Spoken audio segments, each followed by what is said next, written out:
మీరే మా పిల్లలకి అన్నీ చెప్పండి అంటే చెప్పలేము. రెండు చేతులు కలిస్తేనే చప్పట్లు అవుతాయి. మా తల్లిదండ్రులు మరియు టీచర్లు కలిస్తేనే మంచి విద్యార్థిగా తయారవుతారు.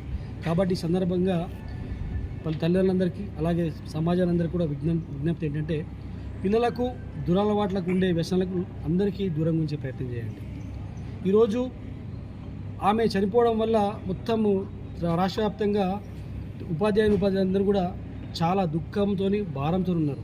రేపు తెల్లారి ఏ రకంగా మనము పిల్లలకు నేర్పియాలనే బాధతో ఉండడం జరిగింది. అలాగే మేము ఈరోజు మా యొక్క పాఠశాలల భద్రత విషయంలో, ఉపాధ్యాయుల భద్రత విషయంలో, అలాగే కరస్పాండెంట్ల భద్రత విషయంలో మాకున్న భయాందోళనను కలెక్టర్ గారికి, డిఓ గారికి చెప్పడానికి రావడం జరిగింది.